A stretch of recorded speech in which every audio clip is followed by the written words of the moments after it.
Hello friends, inflation यानी महंगाई को बीट करने के लिए दो बड़ी इन्वेस्टमेंट प्रोडक्ट है। एक है म्यूचुअल फंड एंड दूसरा है स्टॉक मार्केट इन्वेस्टिंग। इस पर्टिकुलर वीडियो में हम म्यूचुअल फंड के बारे में बात करेंगे।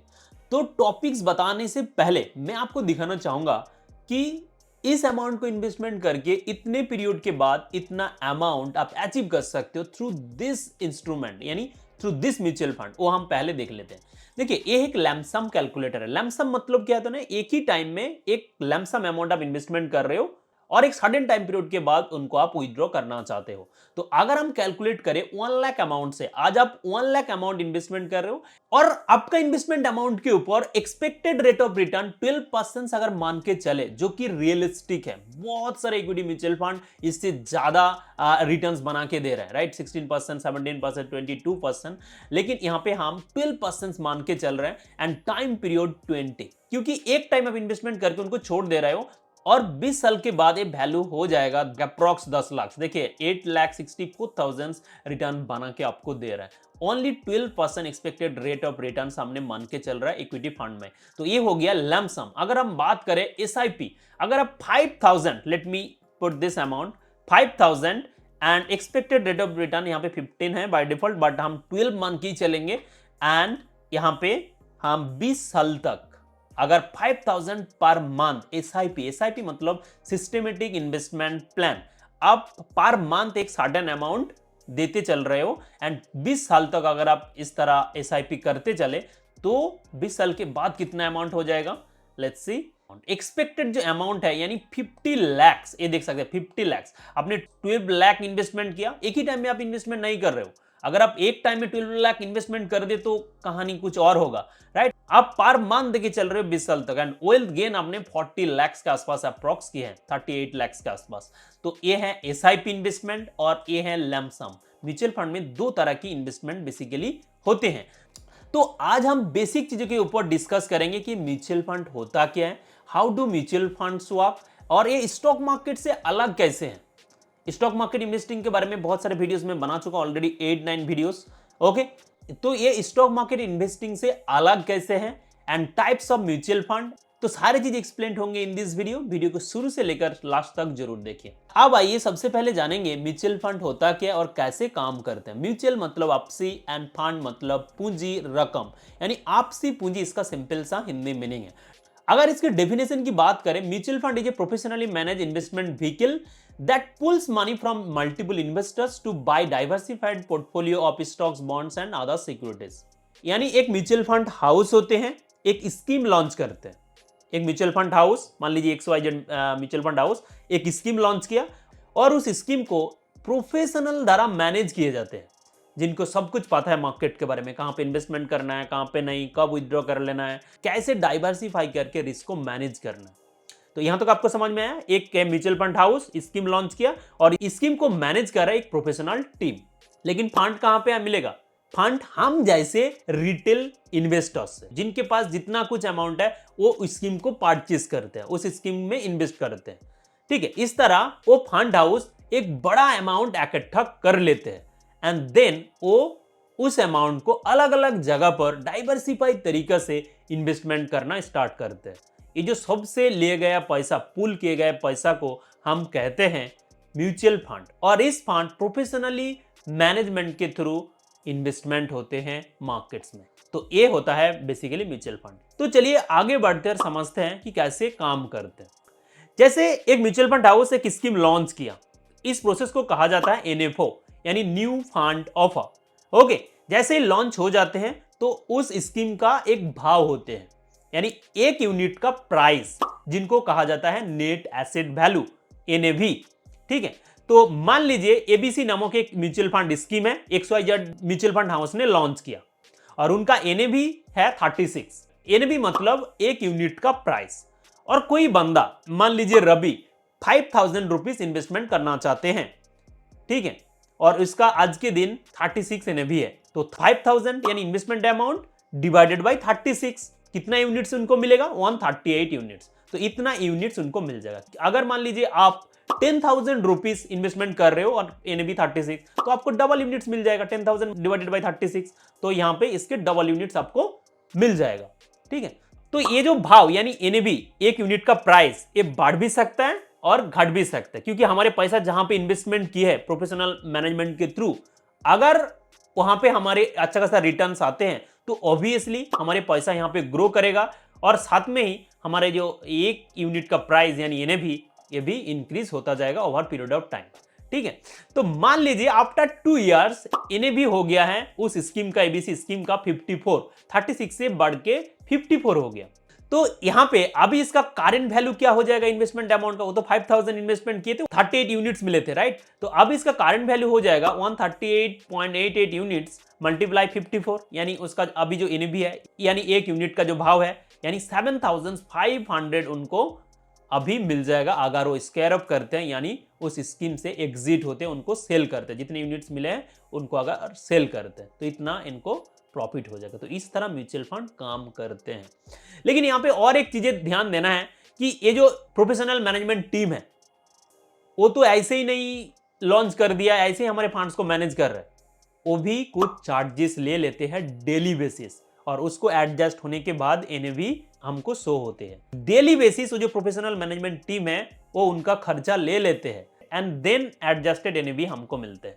ओके, यानी उस टीम के द्वारा जहां पे इन्वेस्टमेंट किए गए हैं वो रिटर्न दे या ना दे, ये जो प्रोफेशनल टीम है डेली बेसिस उनका खर्चा ले लेते हैं, इनको एक्सपेंस कहा जाता है, राइट?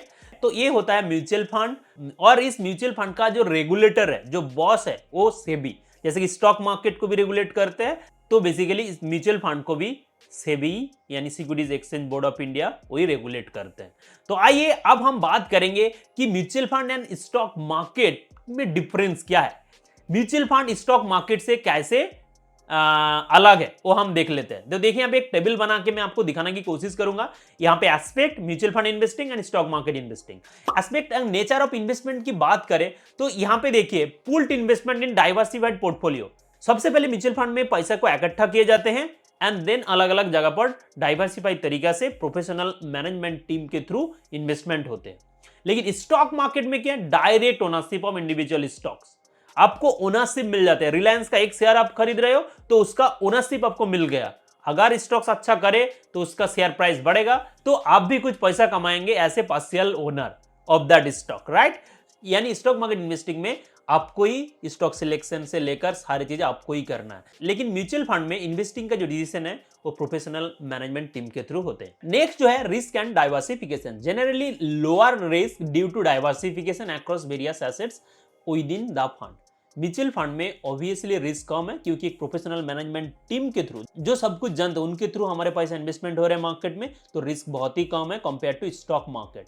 अब बात करते हैं management, professionally management by fund managers mutual fund में, और स्टॉक मार्केट में सेल्फ मैनेज, आपका पैसा खुद ही मैनेज करना पड़ेगा, कौन सी स्टॉक्स लेंगे, कब एग्जिट करना है, सारी चीजें आपको खुद ही करना पड़ेगा। मिनिमम इन्वेस्टमेंट की बात करें म्यूचुअल फंड में 500 रुपीज से भी आप अपना इन्वेस्टमेंट की शुरुआत कर सकते हो और अच्छा खासा रिटर्न भी देते हैं। लेकिन स्टॉक मार्केट में 500 रुपीज से आप कुछ नहीं कर पाएंगे, आपके पास एक बड़ा रकम होना चाहिए, बहुत सारे नॉलेज होना चाहिए, उसके बाद आप म्यूचुअल फंड में इन्वेस्टिंग कर सकते हो। इसलिए जो पहला स्टेप है ना इन्वेस्टिंग का, वो तो मैं कहूंगा कि म्यूचुअल फंड से शुरुआत करना चाहिए, उसके बाद किसी पर्टिकुलर स्टॉक को आप खरीद सकते हो demat and trading account open करके। लिक्विडिटी की बात करें तो ऑब्वियसली लिक्विडिटी दोनों में ही है। आप अगर सेल करना चाहते हैं म्यूचुअल फंड में, आप 10,000 या 1 लाख इन्वेस्टमेंट कर दिया एंड आपको फंड्स बहुत जरूरी है, आप किसी भी टाइम सेल कर सकते हो, 3 बिजनेस डेज के अंदर ही आपके बैंक अकाउंट में क्रेडिट हो जाते हैं।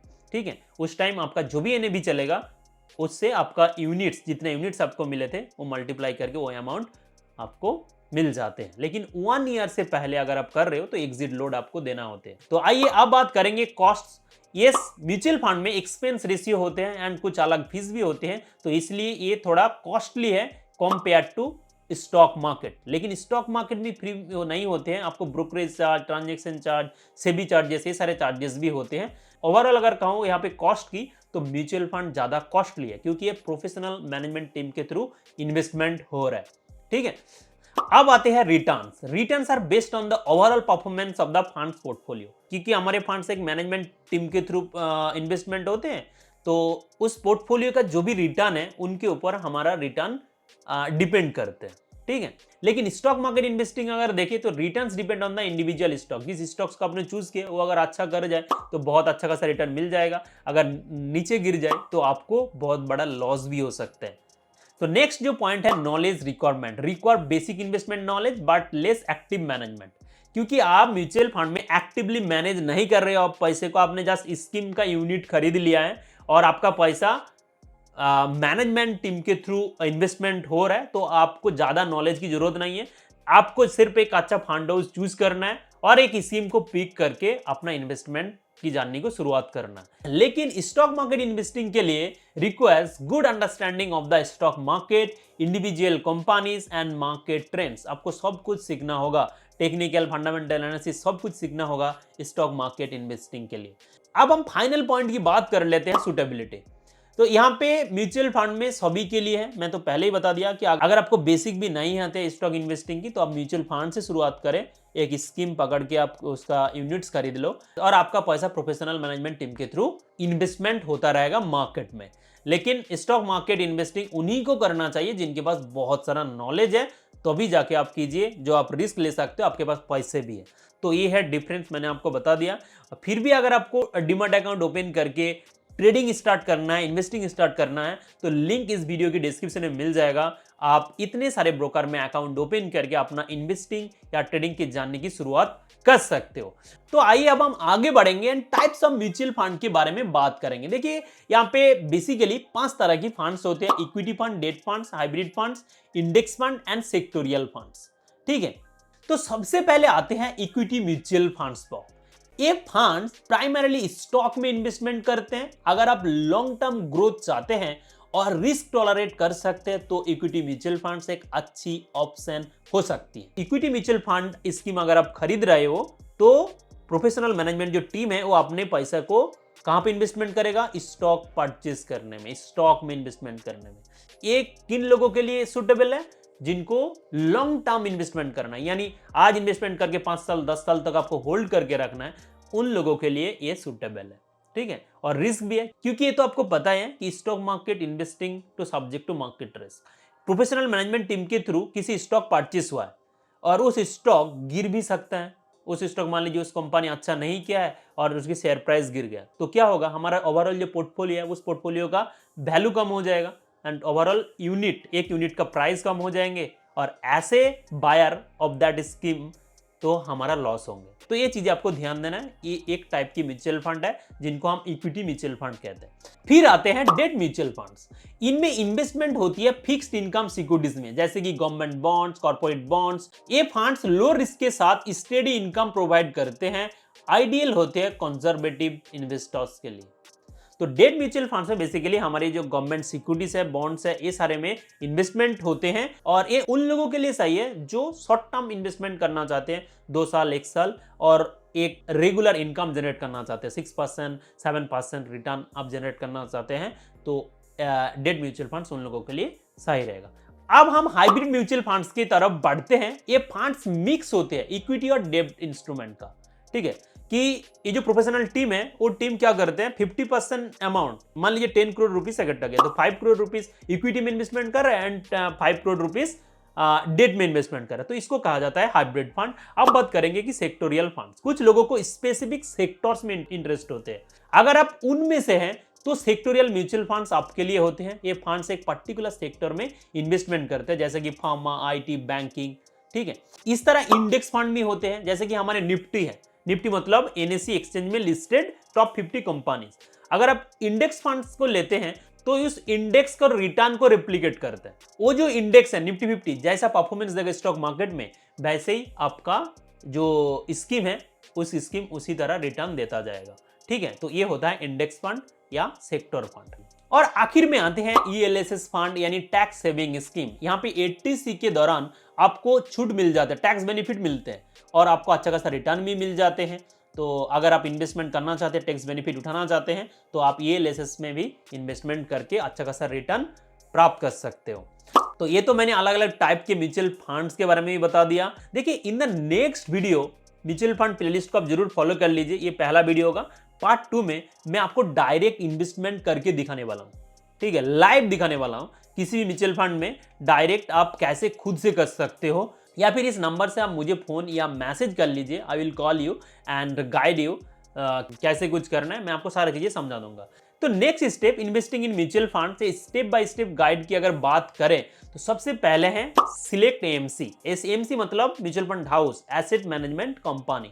अलग अलग टाइप के होते हैं, एसबीआई म्यूचुअल फंड हाउस हो गया, एचडीएफसी हो गया, आईसीआईसीआई हो गया, निपन इंडिया हो गया। इस तरह अलग अलग म्यूचुअल फंड हाउस है जिनको एएमसी कहा जाता है। तो आपको सबसे पहले एएमसी चूज करना है और उसके बाद उनके स्कीम, आपको इक्विटी म्यूचुअल फंड में इन्वेस्टमेंट करना है तो आपको इक्विटी स्कीम को सिलेक्ट करना है। तो सिलेक्ट करने के बाद दो तरह के फंड्स होते हैं, एक है डायरेक्ट फंड और एक रेगुलर फंड। यहाँ पे डायरेक्ट जो है कि विदाउट डिस्ट्रीब्यूटर, जैसे कि हम एक डिस्ट्रीब्यूटर है, हमारे पास क्लाइंट आते हैं और हम उनका इन्वेस्टमेंट करते हैं।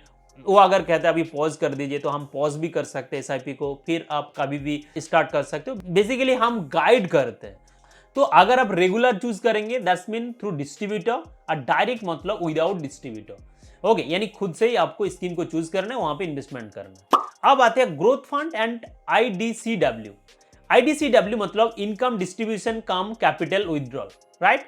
ग्रोथ फंड में क्या होगा, जो भी आपका इंटरेस्ट होगा वो इंटरेस्ट फिर से इन्वेस्टमेंट होता जाएगा और आपका कॉर्पस बड़ा होता जाएगा। लेकिन आईडीसीडब्ल्यू में जो भी आपको रिटर्न आ रहा है वो आपके बैंक अकाउंट में भेज दिया जाते हैं, तो इसको कहते हैं आईडीसीडब्ल्यू।